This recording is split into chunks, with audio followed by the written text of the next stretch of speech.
The Addiction Podcast, Point of No Return, sponsored by Narconon Ojai.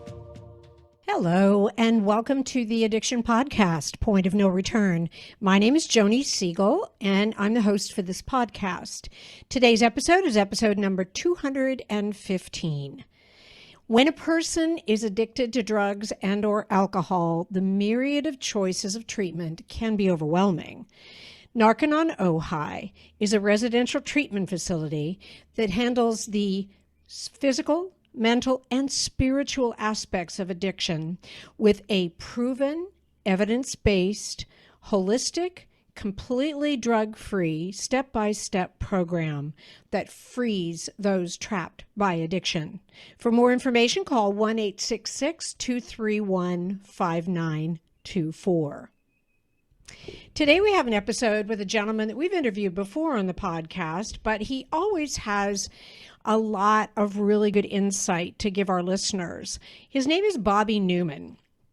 And after going from a strong moral upbringing in Southern California to a drug-related downfall that had him facing federal prison, he understands how those addicted feel and think. That's what enables him to cut through the resistance and manipulative tactics of an addicted person and help them choose life and recovery. He is a renowned interventionist. He has an over 90% success rate with those that he goes to intervene with. You know, you've heard me say it if you've listened to this podcast and you've listened to our middle blurb, if you will, that sometimes just getting someone into treatment is the absolute hardest thing. So that's what Bobby addresses. He's successful at it. Let's talk to interventionist Bobby Newman. Bobby Newman, thank you so much for being on the podcast today. I know we've had you on a couple times before, but I always think that your story and what you do is so impactful to everyone that listens. So thank you. You're very welcome, and thank you for having me. I appreciate being here. Awesome. So because we probably have people for whom perhaps this is the first episode they're listening to, and maybe they haven't heard our other interviews with you, take us back and tell us about your drug history, how you got started on drugs and how that progressed. Okay. Well, I grew up in a small town in southern Oklahoma, and, you know, we had a different view. I mean, I was always told by my parents, you know, they did the best they could at the time, and you know, you do drugs. I mean, back in the early 70s, late 60s, there was LSD was a big thing, and there was some kids that got involved with that. And, you know, it was easy to point those kids out and go, if you do drugs, that's what you're going to end up like. And, you know, but then there was a confusing message because it seemed to be somewhat okay that alcohol was okay. Mm-hmm. You know, there were get-togethers at various functions, and, you know, people would be drinking beer and things like that. So, you know, we had the idea that alcohol was okay, but, you know, still you need to be of age, but the other drugs were bad. So growing up, 14, 15 years old, started, you know, we'd go on fishing trips or camping trips and, you know, with the other guys my age, and we, you know, somebody would sneak us some beer and we'd started out like that and swearing that you would never do drugs or smoke weed or anything like that. Well, then eventually that kind of led into when I got older in high school, I started, get a small town, but we were very good in sports. And, you know, in the sports in high school, what am I going to do now? I kind of got bored and, you know, went to a party and somebody introduced, I'd broken up with a girlfriend and upset about that. Somebody said, hey, you know, you should try this. And I'm like, hey, you know, the alcohol always makes me feel terrible. I hung over the next day. I'll try.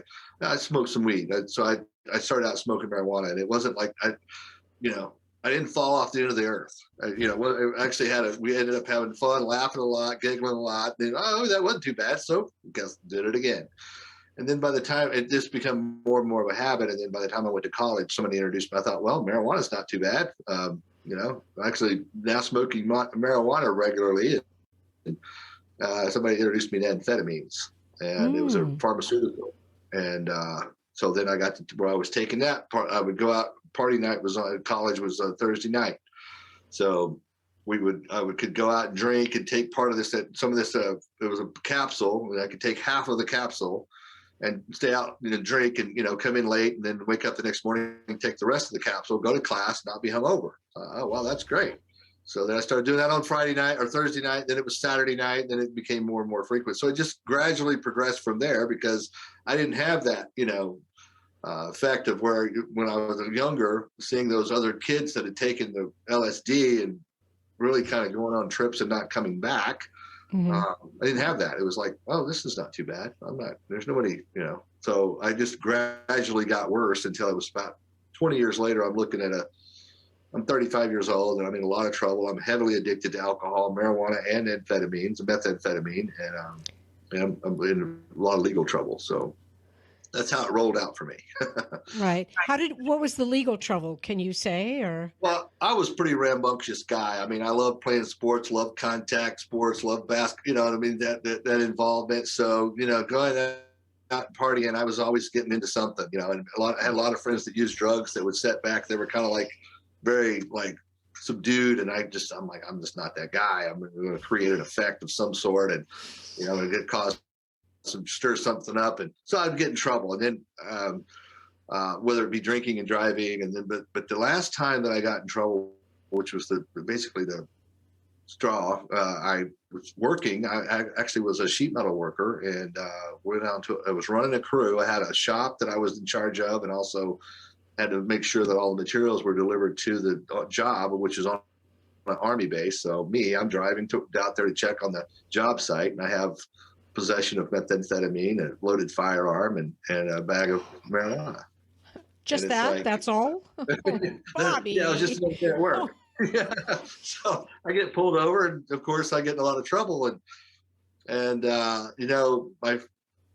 so it's just funny, but I ended up getting a lot of trouble, and I was smart enough to actually negotiate my way out of that. I was looking at 2.5 years per charge, $100,000 per charge.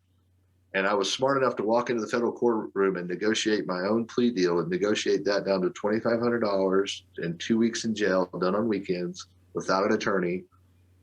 And, and that would have cost me 20 grand. But I was also stupid enough to then continue to violate my probation.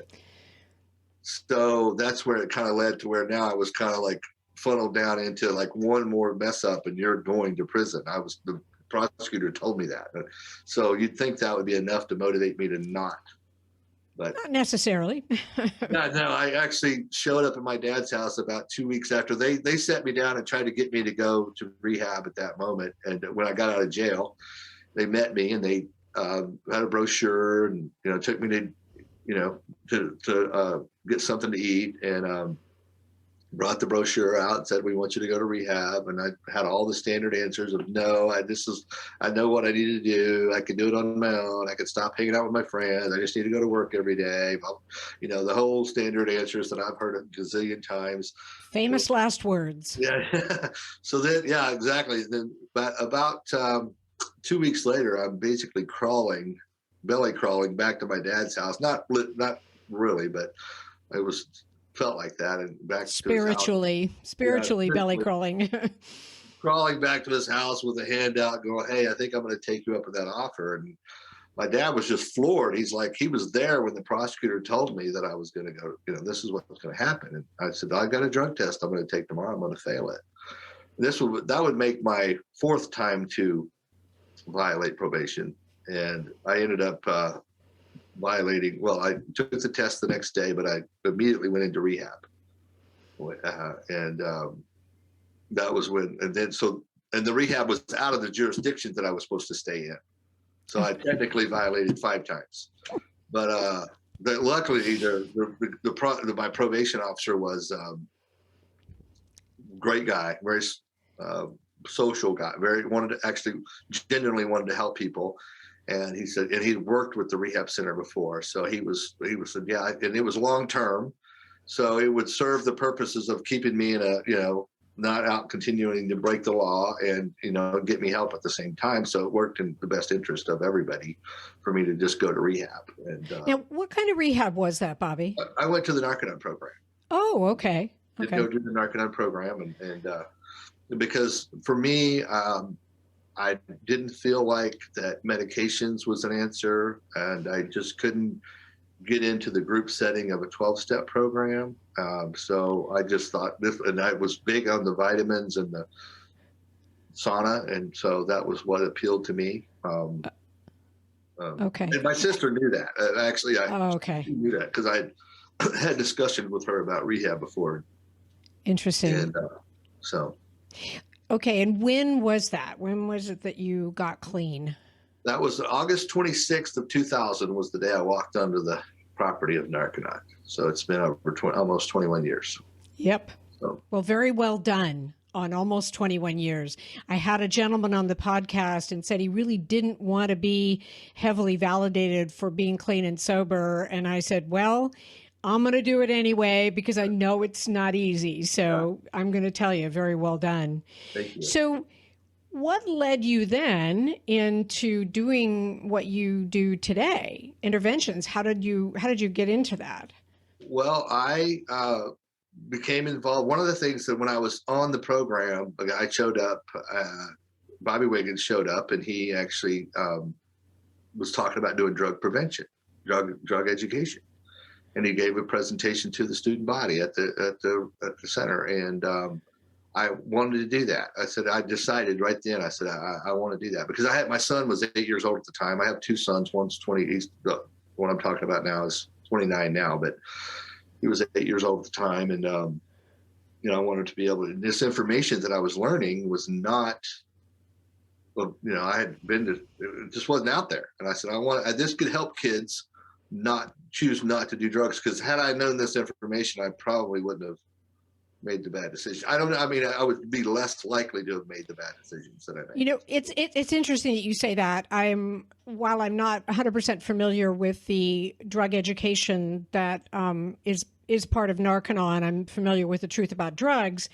And my thought has always been that if we can acknowledge that children are not stupid, and that if given the correct and truthful information, not just a dogmatic say no because I said so, but if they're given the actual information, they'll make better informed choices. Right. So it's interesting that you put it that way because that's what I believe anyway. I've actually that's the truth. I mean, the truth is the kids are pretty smart, and they're very smart, and we need to just give them the information, and that way the responsibility can be theirs. And whether, and it's because it's very confusing. I mean, even for me, I mean, not that people intentionally do it, but like, okay, so these drugs are bad, but this is okay, and people don't understand the consequences of the example that they set. And kids can actually then become informed and make their own decisions about what they want to do. So that's right. When I was doing drug education, I asked the kids, have you ever seen a drug addict? Yeah. That's okay. What they look like. Okay. Well, they would tell you how they look, bad on the street, very malnourished and basically terrible. And I'd say, okay, what do you think they looked like when they were your age? So wow. Said, look around the room because this is, they're like, I see. Yeah, seriously. Wait a second. You mean they look like me and then they turned into that? Do you think that when they were your age that they grew up thinking they were going to look, go look what they looked like? And do you think that? Because most of the time they're going to say, I want to be a fireman, or I want to be a police officer, or I want to be, a doctor, or a law, those type pilot, something of that sort, Yep. Because I remember asking myself when I graduated high school in the year 2000, where am I going to be? I'm 17 years old at the time. So where am I going to be in the year 2000? I want to be 35 years old. And so I had no idea I'd be looking at 7 years in the federal penitentiary and going to rehab. So not kind of what you put on your list of your bucket list. Yeah, that doesn't get on there. Right. So exactly. So to answer your question, I started out doing drug prevention, and then it led to other things. Got into where I was doing the aftercare. I was doing a lot of drug prevention, and I got some other people trained to do drug prevention and education.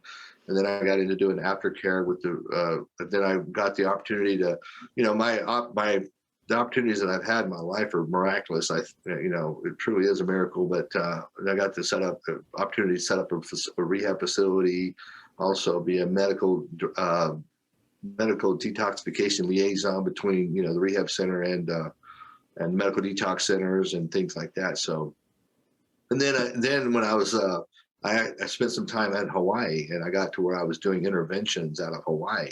So I was also involved with the admissions of getting somebody into the program, but also doing interventions. And so that's where I kind of led into where I do what I do now. I have a question. Do you think, thank you for sharing that, sorry. Do you think that the whole subject of interventions gets enough attention, or gets enough attention, I guess you would say? Because to me, one of the most difficult things that an addict has to go through is making the decision that they're going to get help.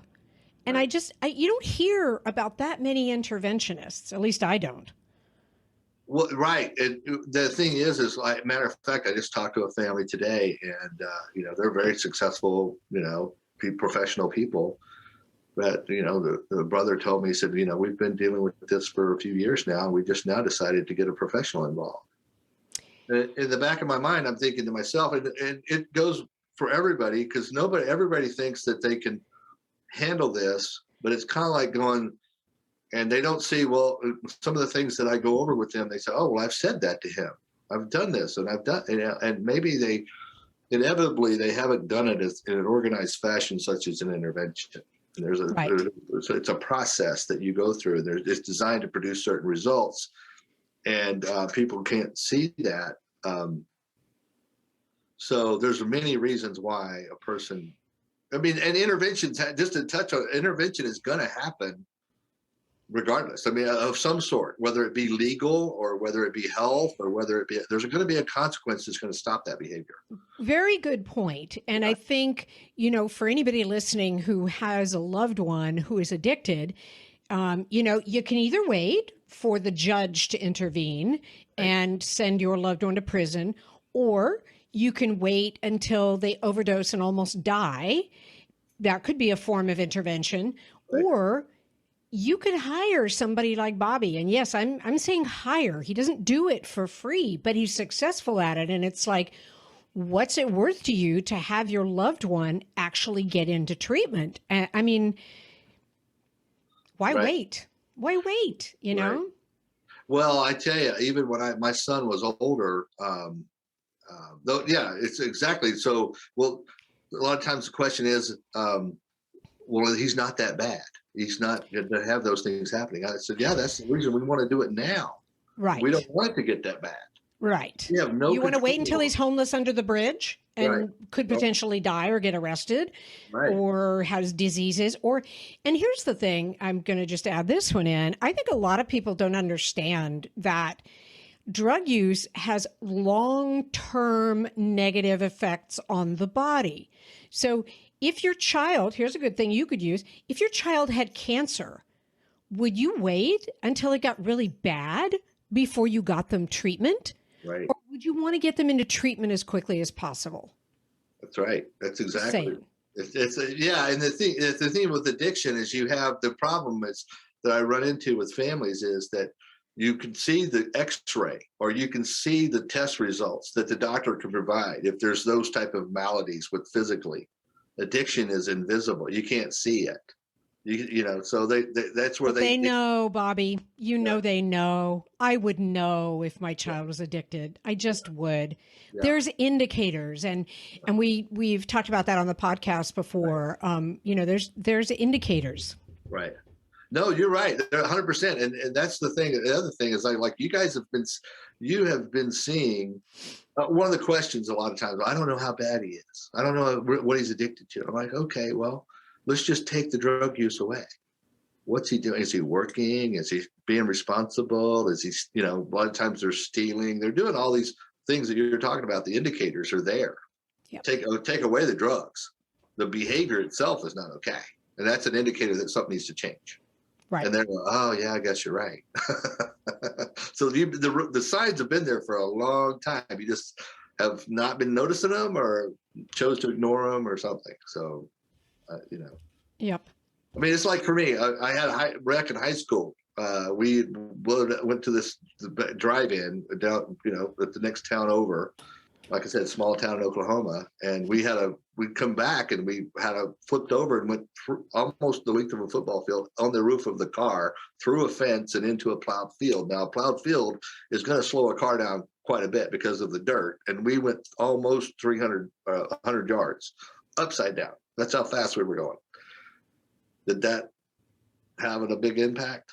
I got a scolding from my parents, and not that, I mean, I'm not blaming my parents. I'm just saying it was like not, it was a series of things like that weren't taken that seriously. Yeah. So, anyway. Bobby, can you share any particularly standout stories, obviously not with names, of interventions that you've done? Because I think sometimes when you, like, even just talking about this family who's, they're an upscale family, upper middle class, and, aren't sure if it's bad enough or not sure why they need an intervention. But give us some stories of some things that you've encountered. Well, there's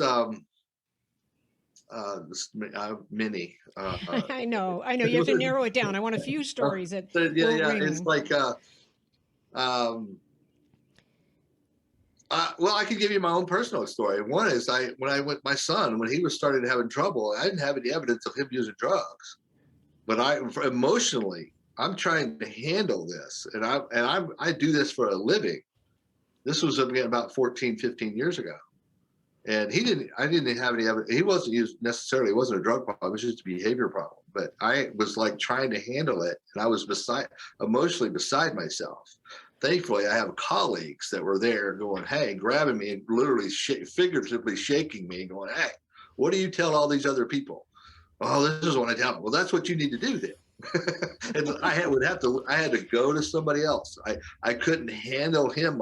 I did have the sense to say I've got to send my son to somebody else. If there's too much of an emotional connection and people make that mistake, they think they can handle it, and they can't. I think very few. I think very few and far between. I think that there is too much emotional baggage that we have with our children and that we have with our parents, speaking from the kid's viewpoint. Yeah. And when the parent then all of a sudden goes, okay, now I'm not your mom, now I'm your interventionist, the kid goes, no, you're my mom and I don't have to listen to you. And that's a very good point. And I think that's another good reason why people should really consider, doing an intervention. Right. With someone, not doing an intervention on their own, but I mean, hiring someone to do an intervention. Right. And the other thing too, and I do have a particular story I want to tell you about, but, people get so frustrated. There's this emotional roller coaster of getting angry at this behavior and this, and then you outburst, and then you feel guilty. So then it's this constant back and forth, and it does absolutely no good. And so we want to move forward. So it's a constant reaction to the person who's addicted. And a lot of times the families are letting the person who's addicted kind of run the show. And it has to be their decision to get help. But at the same time, we have to put ourselves in a position of control. You are listening to the Addiction Podcast, Point of No Return. For more information on the podcast, or to reach out if you have a story you would like to share with us, go to our Facebook page by the same name, or you can email us at theaddictionpodcast@yahoo.com, or go to our website, theaddictionpodcast.com, or call us at 727-314-7080. And please remember to subscribe to our podcast wherever you listen to podcasts and give us a 5-star review. For more information on our sponsor, Narconon Ojai, visit their website at narcononohi.org. That's NARCONONOJAI.org. Or call 1-866-231-5924. That's 1-866-231-5924. Sometimes, the hardest thing about getting someone into recovery is getting them to agree to treatment. Bobby Newman, a certified drug counselor with 30 years experience and an over 85% success rate as an interventionist, has created a series of 12 videos that you can use right now to learn every step to get your loved one to agree to treatment. Call 1-833-918-0008 today and say the word podcast to get a 10% discount. Or go to newmaninterventions.com and type in the word podcast for a 10% discount. This service comes with a free 1-hour consultation with Bobby. And knowing how to do that is very key. And so we can move forward proactively and not be reacting to that person. I had a woman that was she was from LA. Her daughter was from LA. But her daughter was in Tucson. Sent her to a rehab center near Tucson, and she left. She packed her bags and left. So she's on the streets of Tucson. So she's like, she doesn't know what to do. But at the same time, this girl, there's not a lot of what we call leverage to motivate this person, the girl, to get help. I said, I guess you could just let it go and see what happens. And so I don't want to do that. I said, okay, so this would be a means of you being positive over this situation. And if it doesn't turn out well, there's always a chance that it's not going to, but at least in your mind, you'll know that you've done everything you can to help your daughter. And you can walk away and hopefully walk away from this with knowing that you've done every possible thing. And lo and behold, we were able to fly out there. We met, and I was in Florida at the time, but anyway, I flew out there, met her. She flew from LA. And she looks at me, and we met at the hotel. She said, "How are we going to do this?" I said, "I have no idea." Because this girl's on the streets of Tucson. We have no idea even where she's at. Yeah, but first you have to find her. Yeah, we had to find her. She was in text communication with her mother, and her mother could kind of track her where her phone was at. So we inadvertently got this girl off this. There's a place in Tucson called the Miracle Mile. And we went to start hunting around about places that we knew. And her mom was supposed to bring her back. She has no idea that I'm there, the girl, addicted girl. But she was in communication. And after all day, there's a Miracle Mile in Tucson, and it's one of the worst street places I've ever seen. And I've been in some pretty hairy. I've been in Camden, New Jersey, and also in the streets of San Francisco. This is right up there. And we saw a gang fight. We saw, just all kinds of stuff. And finally, I started basically, I said, here's what we're going to do. Her and her mother were very close, this girl, but she was kind of running her mother around. And I just finally said, give me your phone. I started texting her. I said, okay, where do you want me to drop your stuff? What do you mean? I said, I'm done. I'm done with this. I'm going home. I was texting as I was the mother. What are you talking about? I'm just not ready yet. I said, well, I'm ready. I'm done. I'm done. I'm going home and dropping your stuff off. And she said, well, no. And I forget exactly what she said, but I said, all right, I'll tell you what I'm going to do. I'm going to leave your stuff at the Tiki Motel, room 23, with Roxanne. Because there is a person in room 23 at the Tiki Motel. We talked to her, and I think that she probably knew that she was there too. So she knew exactly that we were, and we're going to leave it with Roxanne, and you can pick your stuff up there. And a matter of fact, I'm having the rest of your stuff in my house mailed there. And the girl just came out of the woodwork. She's like, wait a minute. And we ended up getting her to get in an Uber and come to our hotel. And we did the intervention at the hotel. And the girl and I were on the way to the airport that night. But it was one of those things and this mother was a professional. She was a psychologist for the penal system over women's prisons in California. And she was like, I never would have been able to do this. And I said, well, if I were you, I probably wouldn't have been able to either. It's too emotional. So, right.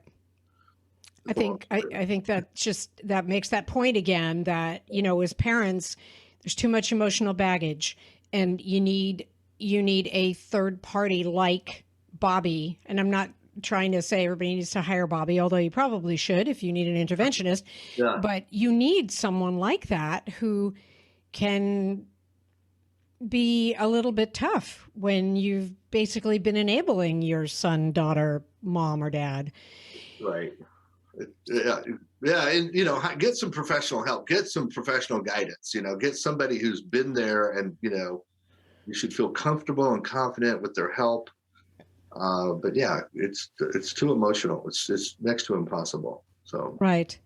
What give me some more. Give me another story. I want another story about a successful intervention that you did that sticks out in your mind. Well, there's another one is a girl that I went to in New York, and this was an impossible situation, and it was a single mom, a widow, and the girl was early 20s.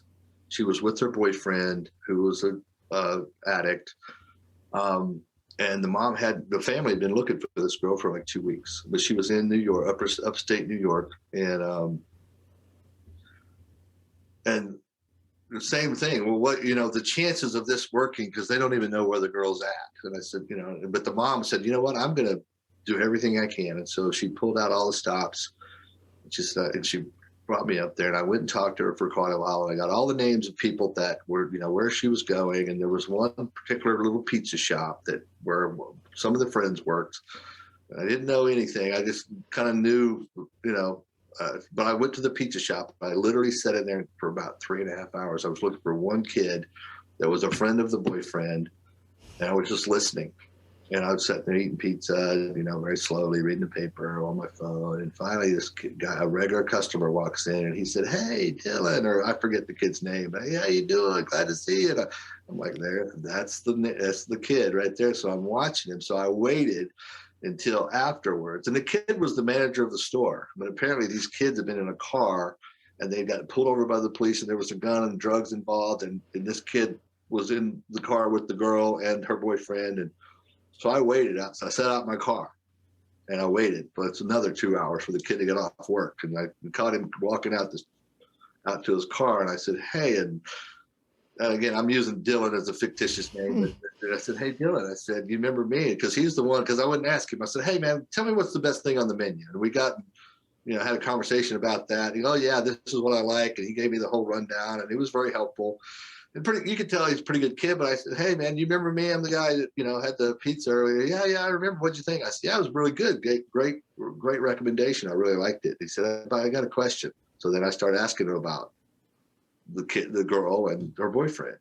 And you could tell, I could see the reaction on his face. I said, "Okay." I said, "Look, man," and I look like a cop. And so, "Look, man, I'm not trying to get anybody in trouble, but the family is very concerned for this girl's well-being." I said, "It would be in everybody's best interest if this girl was to surface and be able to talk to her mother." I said, "No trouble, none of that." I said, "But, apparently there was this incident last Thursday where some kids got pulled over in the car, and there was a gun involved. The cop, there was a report written, and there was a kid named Dylan. And wait a minute, is that, was that you?" "That wasn't you, was it? You seem like too good. You wouldn't be involved in anything like that." But you could tell that. Anyway, I was onto something. And so I got back in the car, and about 30 minutes later, the mom calls me and says, "Well, you've got it." "You did something, because we now know where she's at, and we know what house she's in." And, so we found out exactly where the girl was. I said, "Okay, good." So I went and sat, and I'm parked in front. I'm like, how am I going to do this? It was early the next morning. She's in this house with the boyfriend, and the boyfriend, the grandmother, literally had went over there and tried to get the girl to leave with her. And the boyfriend, because once we found out, I said, "Go have the grandmother go over there and say, 'Hey, we want you to come visit. I want to see you.'" Surely the boyfriend would let her leave with her grandmother. Well, the boyfriend wouldn't. He literally kept his arms around. "No, you're not taking her." The girl wouldn't leave, and so the grandmother had to leave. And and the mother was even there, the boyfriend's mother. And so I'm like, how the heck am I? So I went and talked to the girl's brother or uncle. And he was kind of a character that was connected to people. He said, "Give me till the next morning. This boyfriend's not going to be a problem." And I didn't want to ask how that was going to happen. So I'm like, but obviously we don't want to be getting anybody in trouble. He said, "Yeah, don't worry about any of that. Just the boyfriend." Well, so I'm waiting outside of the house, and I'm thinking, man, I don't know how the heck this is going to happen. But I saw them walk. I drove by, and I saw two kids on the side of the street, and it was the girl and her boyfriend. And I drive by, snapped a picture. I'm driving by, and I sent it to the mom. I said, "Is this her?" She said, "Yes, that's her, and that's him." And I said, "Okay." So I'm watching them, and they literally made a drug deal. They made a drug deal as I was sitting there watching them, and they went into this house. And so I called 911. The police showed up. But by the time the deal had already been made and they were walking back to their house. So we ended up getting, this is a long story, but we got the kid ended up getting arrested before he made it back to the house. So then the grandmother was able to go back over there, get the girl. We took her about 20 miles away, did the intervention, drove all night across the state of New York, got to Philadelphia. I think we got a morning flight out and ended up getting her into rehab. But it was one of those things that we don't know how we're going to do this, but we just had the intention of getting it done. And the girl's actually, I think she's about to graduate college now. So. Oh, wow. That's awesome. You're like a private investigator. I think there should be a reality show based on what you do, Bobby.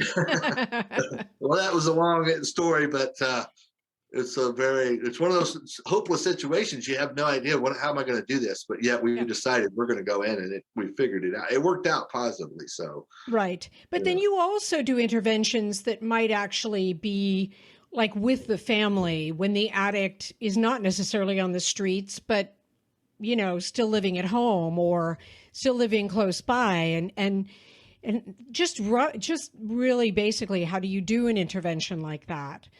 Well, that's the majority of the interventions are exactly that. Their family's been living right there, and so we basically, there's basically 5 stages. There's the planning, preparation, execution, and you always hope and pray for the best, but you prepare for the worst. You prepare for the person to say no. What are the consequences? They ask me, what are you going to do if the person says no? And I say that, well, it all depends on what you are going to do, because this behavior, this dynamic is what they call, there's a term called familial homeostasis. What that means is family, and homeostasis means desire to stay the same and remain unchanging. So the family has to be willing to change their way they're doing things. And so I asked them, what are you willing to do? Are you willing to stop enabling? There's always an enabler. Every fire needs oxygen and every addict needs an enabler. So they're getting the support from somewhere. Typically, once we can change that dynamic of how that relationship happens, then we can go in and we can effectively change the whole situation simply. And I just thought of another situation of a family in Northern California. Same thing. The guy was 30 years old, living at home with his mother. You walk into his bedroom, literally syringes all over the floor. You couldn't take a step without stepping on a syringe. He had abscesses from his knees down to his ankles, living there with his mother. So I've spent a lot of time with the mother going, look, we got to confront this. Your son's going to die. There's not a question, and like you mentioned earlier, the physical complications of that, a lot of the friends that I had, they're dead. I mean, there's probably over a dozen friends of mine that would always kind of make fun of me for getting in trouble, which is what led me to the point of getting help. But they didn't get in trouble, but they're dead now because of liver failure, heart failure, sepsis, all kinds of things. Right. So, But anyway, we got the kid's agreement to go. We sat down with him and spent a couple of days getting his agreement to go. But but he finally impinged. Number one, we could offer him some hope of a way out, and 2, that the mother was done. So she finally said, look, we're done, and we're done with this. I'm not going to continue this anymore. And that was where, so we had 2 things there that helped us with that. So anyway, I hope that. No, it's totally what I was looking for. And I think, you make the very good point. It's like, it's not so much what you, the interventionist, is going to do if the guy says no, but it's how is the family and the loved ones, how are they going to change what they've been doing? Because obviously doing the same thing that they've been doing the whole while this person's addicted has not worked. Right. So I can totally, it's just a good answer. I so admire you for you kind of go into the lion's den in many ways, Yeah. And then you put together an actual course on your website that people can buy. Have people been using it? Has it been successful? The success rate for that, people doing that course, I mean, it's things that people go over. I mean, it's kind of standard operating procedure for an interventionist, these things, because I worked with many interventionists before I became one. And I've also collaborated with lots of other people, but this is people kind of find their own way of doing things that works. But the better I would have to, the people ask me, what's the hardest part about an intervention? I said, getting the family prepared and ready to operate on the same page as a unit is the hardest part. Once I do that, the likelihood of getting that person help is, so I put the course together as a means of, number one is from a financial aspect, if the person is not able to absorb the expenses of an intervention, because not only do you have to pay, there's the fees and also the expenses of the interventionist to arrive and getting the person treatment. So, this was an inexpensive option to be basically understand. And then it's also an indicator for me is because this problem is hard enough to confront. Mm-hmm. I have to get, if the family, a lot of times are not able to confront the information that they need to have to solve the problem. So that indicates to me how much work do I need to put into this? And it makes my job easier. But for the families that have done this course and we go do the intervention, it's almost like they go in, they know what to do now. They have certainty on what they're doing. So once they have that certainty, it takes a lot of the questions out. And they could move forward. And a lot of times they'll put together, we can do it like this, or this is how we can do. And they'll tell me, they'll remind me of what's in the videos. They'll say, oh yeah, you said this, you said that. Right. Thanks for reminding me. And Bobby, I got to say, not everybody who has a very successful modality such as yours, not everybody's willing to share. And I know that you charge for the course, but I also know you don't charge very much for the course. Right. And the fact that you're willing to take your expertise and put it out there so that someone could potentially, do their own intervention, I think I think it's very commendable. I really do. Thank you for that. Again, it says to me, people talk about, about money. And I'm like, if I were going to send it to make money, there's lots of other things that I could do. This picked one of the hardest professions there is. Make it all about the money. No, there's lots of other things I could do. So yeah, that makes sense. Bobby, before we did the interview today, you told us a little bit about some of your plans for the future, which I think are very exciting. Can you kind of give us a little preview of what's coming down the line? Well, I did want to talk about my book that I have. It's on my website. It's called The Secrets to Successful Recovery. And it talks about the different things the barriers that a person needs to overcome to achieve recovery. If you want to learn about what those barriers are and how to overcome them, or the idea of how to overcome them, they're in this book. Also, the do's and don'ts of how to interact with somebody when they're in treatment, what to do upon completing treatment. There's 10 steps in here that actually are not. I don't want to confuse that with the 12 steps or anything, but there's 10 things in here that a person does. If they can do these things, then they're going to greatly increase their chances of recovery. And the truth is that if they can't do those 10 things, these are based off of not only addiction, but also anybody that's successful in life, in business or anything. They pretty much do these things. They surround themselves with positive people, good, smart people. They're ethical. They show up early. They go the extra mile. They contribute to their communities. They do. Successful people do those things anyway. And so it's listed out. And I went to an entrepreneur convention a few years ago, and I was listening to everybody. And I was like, wow. I mean, these guys are all, regardless of where they had all different backgrounds of where they came from. And this would be perfect if an addict could do these things. They would empower themselves to the point of, overcoming their obstacles that they're having in life. So I put together this book. It's $14.95 on Amazon, $14.99 or $14.95 on Amazon. It's about 68 pages or something. It's very easy. I'm very excited about this book, as well as I have some friends that I've collaborated with that we've put together a life coaching or sober coaching program, where we reach out to churches and community groups, and we do basically Zoom virtual meetings or seminars over talking about the barriers to overcoming addiction. And then from that, we've now developed a life coaching, sober coaching program curriculum to where we can help people coming out of rehab have a connection with people and put together an individualized program based on their needs to help them maintain sobriety. So it's very exciting. Wow. Now, if someone wants information on that and or just information on you, can they get information on that program at newmaninterventions.com or? Newmaninterventions.com, they can call the number, they can go to the website, fill out the form, and we will definitely get them in contact. I mean, I could tell you more about it.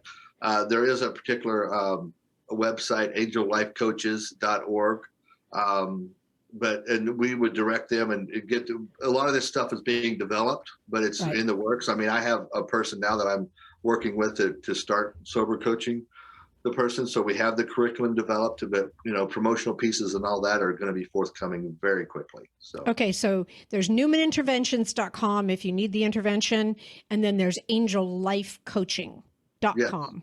Yeah, and that is for how to stay sober, basically. Yes. Cool. Yeah. Bobby, I cannot thank you enough for being on the podcast today. Before I let you go, if you could just give one message to the people listening who have a loved one who's addicted, what would that message be? I don't know. It's a very long message. That's okay. I didn't say it had to be short. It's never, it's never too soon to do an intervention. It's always too late. Right.